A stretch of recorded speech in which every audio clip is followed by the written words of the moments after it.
Senhor presidente, ministro Marcelo Queiroga, eu inicio a minha manifestação exatamente fazendo uma análise e fazendo uma sugestão a Vossa Excelência. Vossa Excelência é uma pessoa que tem uma carreira, que tem uma história. Veja o que aconteceu, ministro, com os ministros que antecederam o senhor. Tudo isso que está acontecendo no Brasil, ministro, isso ainda vai acabar num Tribunal Penal Internacional. Vossa Excelência tem uma história. É impossível, ministro, é impossível. Eu até acho que o senhor é um cara bem intencionado, mas tudo que o senhor está dizendo para nós aqui é impossível ser colocado em prática. Porque o senhor entrega um governo com pessoas que pensam absolutamente diferente de algumas coisas que o senhor fala para nós. Não adianta o senhor dizer para nós que o senhor defende o SUS, porque a gente sabe que o ministro da Fazenda, que é quem tem o dinheiro do caixa, quer implementar uma proposta, uma política de voucher, porque ele é um cara comprometido com a saúde privada. Não adianta o senhor nos dizer que o senhor sabe, como profissional, que as medidas de isolamento social são necessárias, se o presidente da República vai para o Rio de Janeiro, vai para o Maranhão, sem máscara. Ele é o próprio difusor, ele é o propagador da doença, do vírus, por conta de uma visão negacionista. Então, Vossa Excelência, com todo respeito, acaba sendo desmoralizado. Porque se eu sou ministro da Saúde, de um presidente que me desrespeita, que tudo aquilo que eu falo para a população ele não cumpre, sinceramente, não vale a pena, ministro. Para preservar a sua biografia, para preservar a sua história. Esse governo, ministro, é um governo esquizofrênico. O ministro do Meio Ambiente tem pavor do meio ambiente. O ministro da Educação tem horror da educação pública. A ministra dos Direitos Humanos tem pavor das políticas de direitos humanos. O cara da cultura odeia a cultura. O da Fundação Palmares acha que a fundação não precisa existir.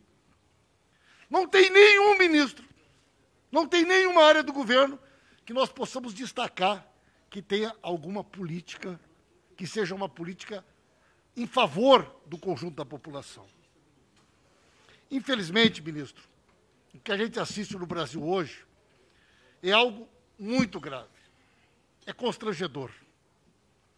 Imagina o senhor, ministro, se aqui no Brasil nós ficamos estarrecidos com as imagens do Bolsonaro passeando pelo Rio de Janeiro sem máscara, junto com o Pazuello, 4 dias depois do Pazuello ter vindo na CPI.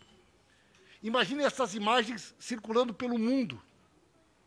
Imagine se nós aqui no Brasil, em plena pandemia da Itália, ou da Espanha, ou dos Estados Unidos, enxergássemos o presidente daquele país desfilando sem máscara, desrespeitando as normas básicas que o próprio Ministério defende.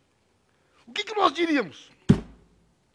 Se no auge da doença da Itália, nós víssemos o primeiro-ministro passeando de moto, cheio de gente, sem máscara, dizendo que é bobagem isolamento social, que é uma bobagem as pessoas usar máscara. O que nós diríamos de um líder político como esse? Que adjetivo nós utilizaríamos para classificar um presidente da República, um primeiro-ministro, que agisse dessa maneira? Nós chamaríamos o cara de genocida. Nós chamaríamos o cara de irresponsável.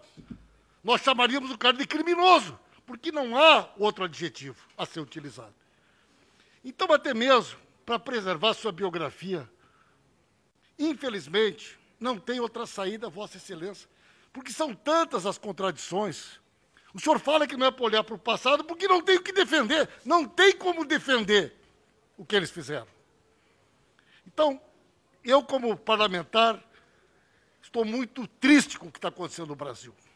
Muitos de nós aqui perdemos pessoas próximas, familiares, amigos. Nenhum de nós, senhor presidente, para concluir, gostaríamos de estar vivendo uma situação como essa, ministro. Mas nós não podemos nos omitir, porque o silêncio, nesse momento, ele vai ser julgado pela história como cumplicidade. E assim como em momentos históricos decisivos da humanidade, aqueles que se calaram diante do genocídio, aqueles que se calaram diante de medidas que hoje a história da humanidade se envergonha, aqueles que se calarem nesse momento no Brasil, serão julgados pela história como cúmplices dessa matança, como cúmplices dessa organizada ação criminosa que transformou o Brasil num lugar onde nós já perdemos 450 mil pessoas e não sabemos quantas vamos perder.